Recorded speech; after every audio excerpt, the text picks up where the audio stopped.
प्रश्नावली 4.4 बहुपद के प्रकार। एक पदी वह बीजीय व्यंजक जिसमें केवल एक ही पद है।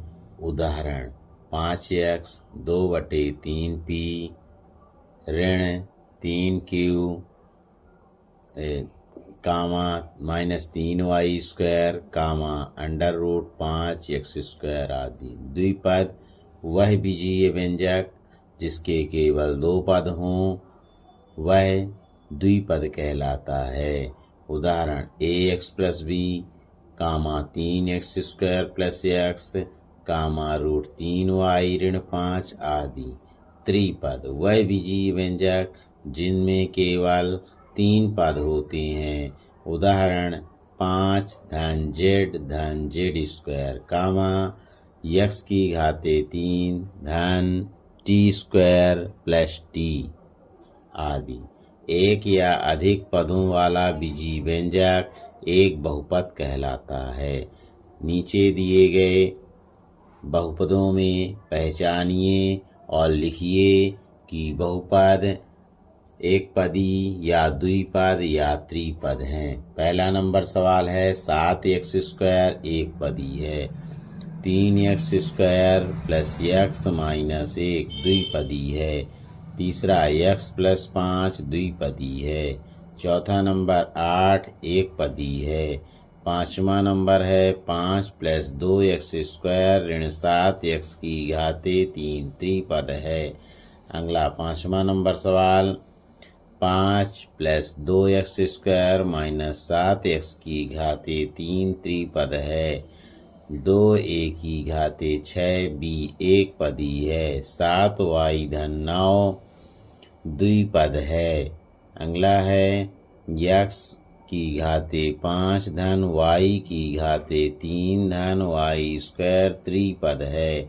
अगला नौवां नंबर -9m एक पदी है। 3p² + 2q द्विपद है। आगे बढ़ते हैं।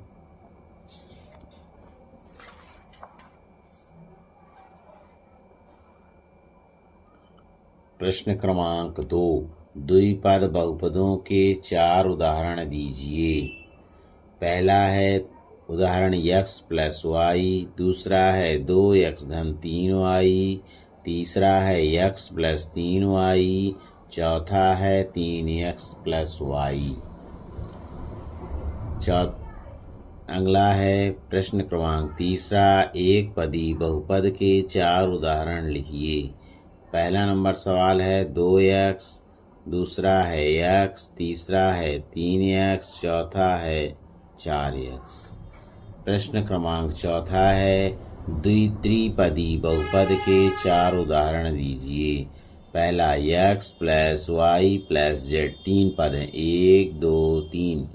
दूसरा 2x + 2y + 3z 1 2 3 त्रिपद हैं। तीसरा 3x + y + z 1 2 3। चौथा है x + 2y + z।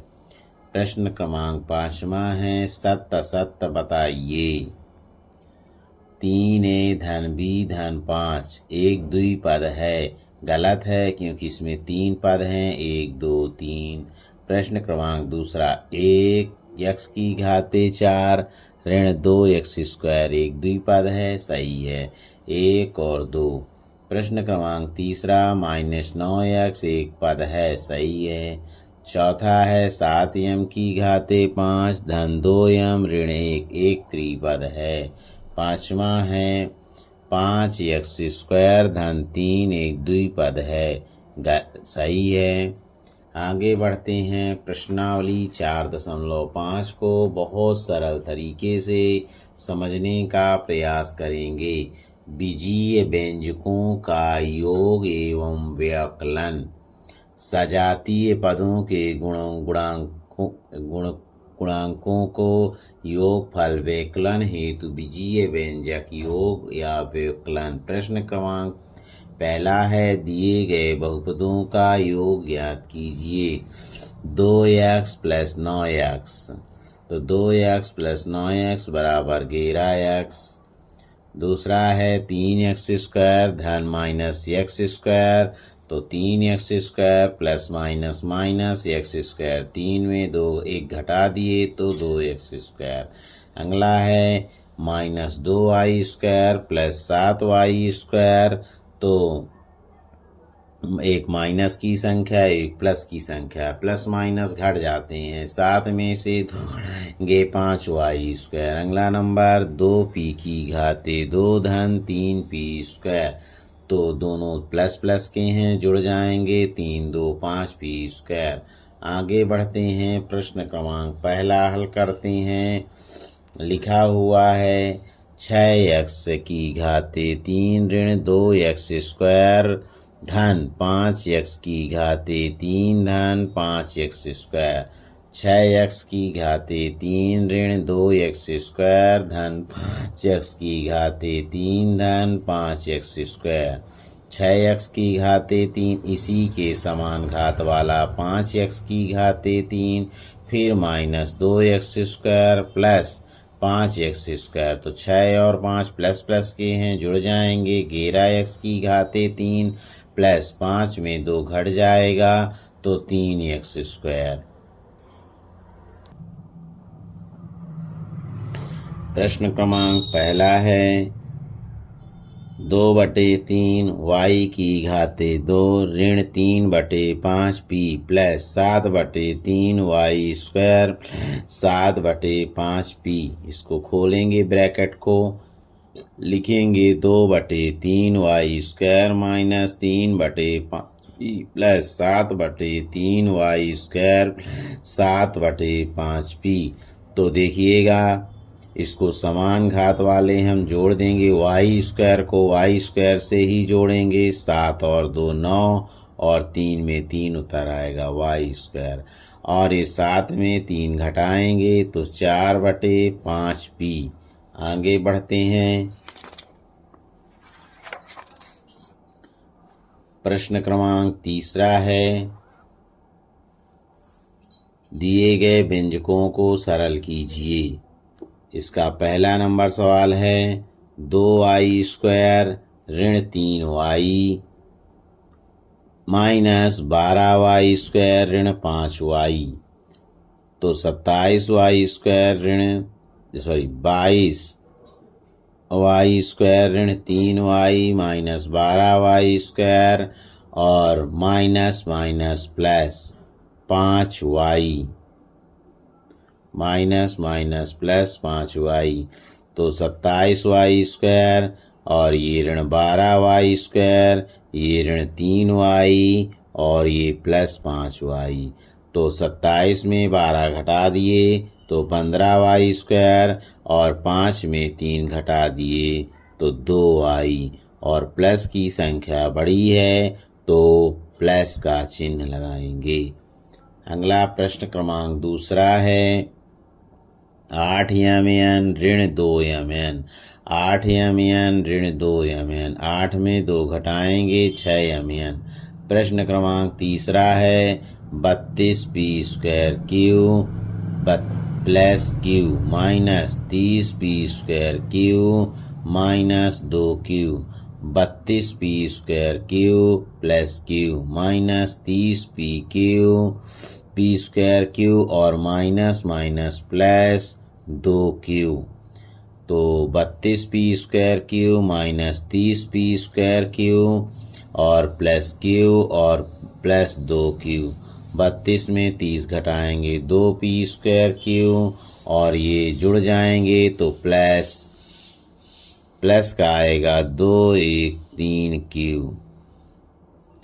आगे चौथा नंबर सवाल है 15x³ प्लस 3x³। इस सवाल में कुछ डिफ़िकल्टियाँ हैं, इसको हम बाद में देखेंगे। अगला प्रश्नावली है 4.6 एक चर वाले समीकरण।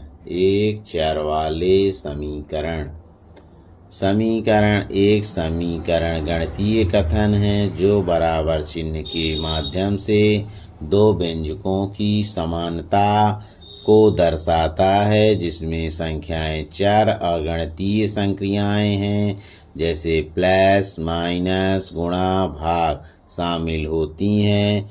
एक चर वाला समीकरण ऐसा समीकरण है जिसमें केवल एक चर है। उदाहरण, यम का 1/4 7 से 3 अधिक है, यानी 1/4 यम ऋण 3 बराबर 7। प्रश्न क्रमांक पहला है, कथनों को समीकरण के रूप में लिखिए। पहला प्रश्न है, किसी संख्या के 1/3 में 5 जोड़ने से 8 प्राप्त होता है। तो 1/3 यानी 1/3 x प्लस 5 बराबर 8। प्रश्न क्रमांक दूसरा है, यक्स के 4 गुने में। तो यक्स का 4 गुना 4x और 10 जोड़ने पर हम 4x में 10 जोड़ दिए तो बराबर क्या प्राप्त होता है? 36। तो 4x धन 10 बराबर 36। प्रश्न क्रमांक तीसरा है, y में से 3 निकालने पर 7 प्राप्त होता। निकालने का मतलब घटा देना। y ऋण 3 बराबर 7। प्रश्न क्रमांक चौथा है, 1 प्राप्त करने के लिए x के 3 गुने में 7 जोड़िए।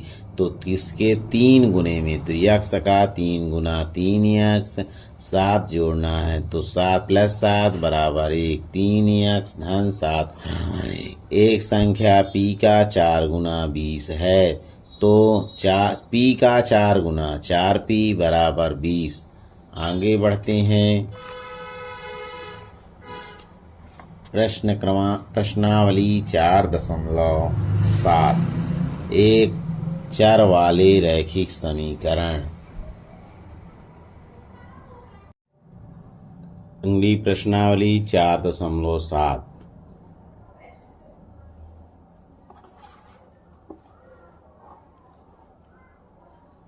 रैखिक समीकरण ऐसा समीकरण जिसमें चर की अधिकतम घात 1 होती है। उदाहरण, जैसे ax + b बराबर 0, 3y धन 5 बराबर 6। तीसरा है 8/5 फिर ऋण 3 बराबर 0। चौथा है p/2 प्लस 1.5 बराबर 2। रैखिक समीकरण का हल चर का वह मान जिसके लिए समीकरण संतुष्ट होता है समीकरण का हल कहलाता है। दिए गए समीकरणों में एक चर वाले रैखिक समीकरण छांटिए और लिखिए। तो इसमें 6x धन 2 बराबर 3 एक चर है। दूसरा है 5x धन 7 x धन 2 बराबर 0 एक चर है। 5a धन 16 बराबर 0 एक चर है। प्रश्न क्रमांक दूसरा, 2p धन 8 बराबर 0। 2p धन 8 बराबर 0। 8 को इधर लाएंगे, ऋण का हो जाएगा।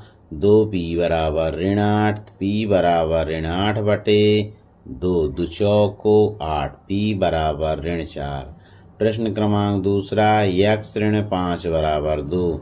x ऋण 5 को इधर ले आएंगे तो x बराबर 2 धन 5, तो x बराबर 7। प्रश्न क्रमांक तीसरा है 7x ऋण 2/5 बराबर 0। 7x बराबर 7x ऋण 2/5 बराबर 0, तो 7x बराबर 2/5 को इधर ले आएंगे, 2/5 हो जाएगा धन का। x बराबर 2/5 गुणे 7 यानी x बराबर 2/35।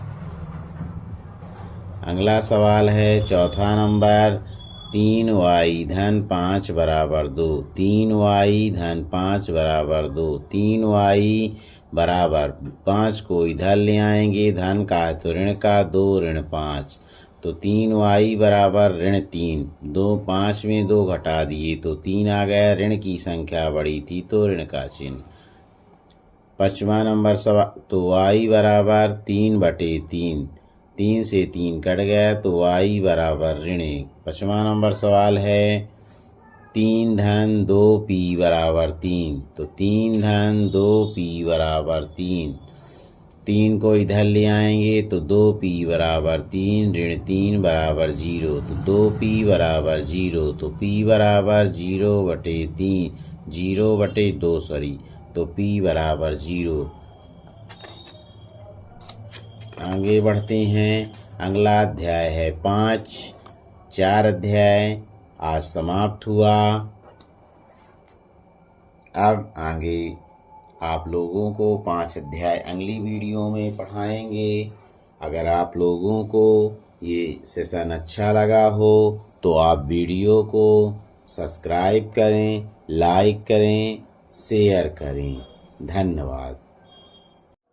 हेलो प्यारे बच्चों, आप कैसे हैं? आप लोगों का जायसवाल स्टडी सेंटर में मैं स्वागत करता हूं।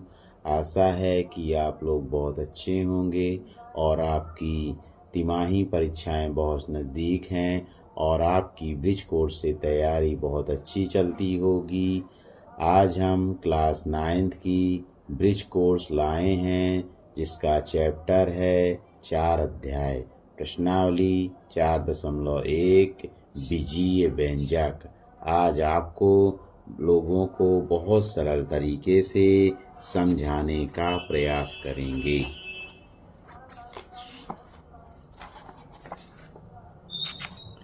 चैप्टर है बीजीय व्यंजक। एक चर के विभिन्न मान हो सकते हैं, इसका मान निश्चित नहीं होता है। चरों को व्यक्त करने के लिए अक्षर x, y, m, n इत्यादि प्रयोग करते हैं। मतलब चरों का जो मान होता है वो बदलता रहता है। अचर का एक निश्चित मान होता है। सभी वास्तविक संख्याएं अचर के उदाहरण हैं, जैसे 5, 4/3, -3/5, 2.73, करणी 5 आदि। बीजीय व्यंजक हम चरों और अचरों को संयोजित करके बीजीय व्यंजकों को बनाते हैं। बीजीय व्यंजकों को बनाने के लिए योग, व्यवकलन, गुणन और विभाजन की संक्रियाओं का प्रयोग करते हैं। आगे बढ़ते हैं।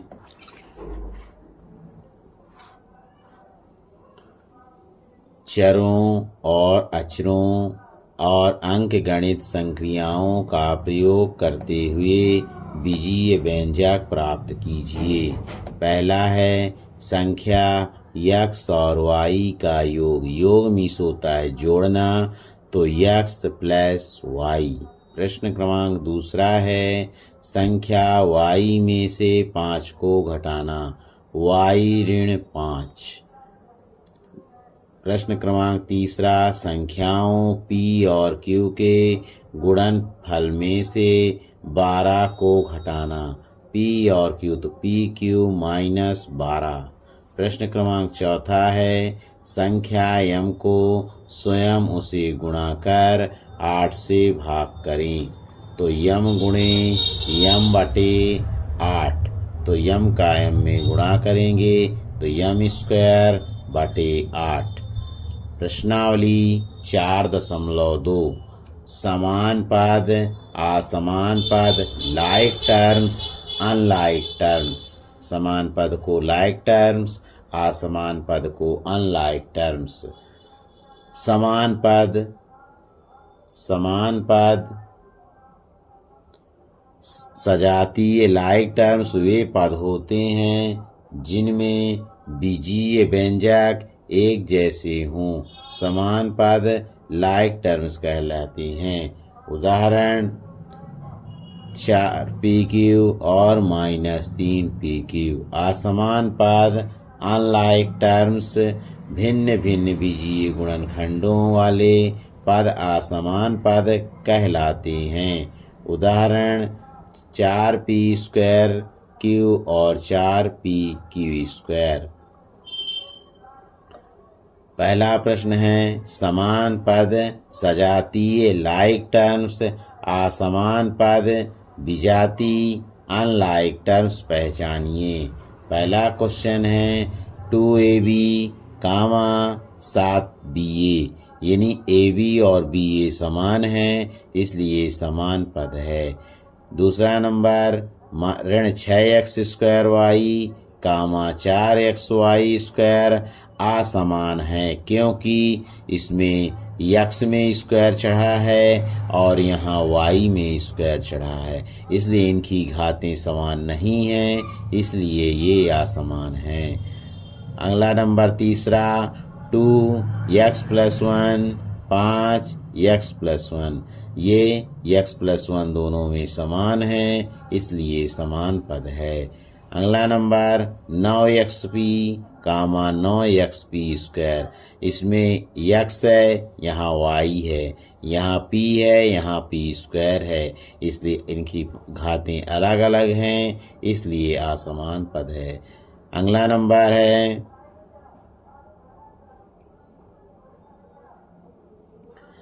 3/4p², 2.5p², समान पद है, क्योंकि उसकी पावर भी p की 2 है और इसकी भी p की 2 घात है। आगे बढ़ते हैं। प्रश्नावली 4.3 बहुपद। बहुपद एक ऐसा बीजीय व्यंजक है जिसमें चर के केवल धनात्मक पूर्णांक घात होते हैं, यानी जो घात चढ़ी रहेगी वो धनात्मक होगी। गुणांक चर का वास्तविक संख्याएं होती हैं। उपरोक्त पदों को जोड़ या घटाव में संयोजित किया जाता है, यानी बहुपदों का जोड़ और घटाना किया जाता है। उदाहरण 5x² ऋण 2x धन 3, दूसरा है 2x, तीसरा है 12, चौथा है -3y² y की घाते 5। अगला नंबर पांचवा a की घाते 3 प्लस b की घाते 3 प्लस c की घाते 3 प्लस d की घाते 4। प्रश्न क्रमांक पहला, दिए गए व्यंजक बहुपद हैं अथवा नहीं। पहला बहुपद है, दूसरा भी बहुपद है, तीसरा बहुपद नहीं है क्योंकि इसके बटे में x है। अगला चौथा नंबर ये भी बहुपद नहीं है क्योंकि जो x है तो ये अंडर रूट के अंदर है। प्रश्न क्रमांक दूसरा है, दिए गए मानों में x बराबर 0 के लिए ज्ञात कीजिए। पहला नंबर सवाल है 3x ऋण 5, तो 3x तो इधर हम 3 लिखेंगे, यहाँ गुणे का चिन्ह होता है और x का मान रखेंगे 0 और ऋण 5। 3 का 0 में गुणा किए 0 और ये ऋण 5, तो 0 में ऋण 5 घटाएंगे तो ऋण 5। दूसरा प्रश्न है 2x धन 1, 2x धन 1, 2 गुणे x का मान 0 धन 1, 2 का 0 में गुणा करेंगे 0 धन 1, 0 में 1 जोड़ेंगे 1। आगे बढ़ते हैं। प्रश्नावली 4.4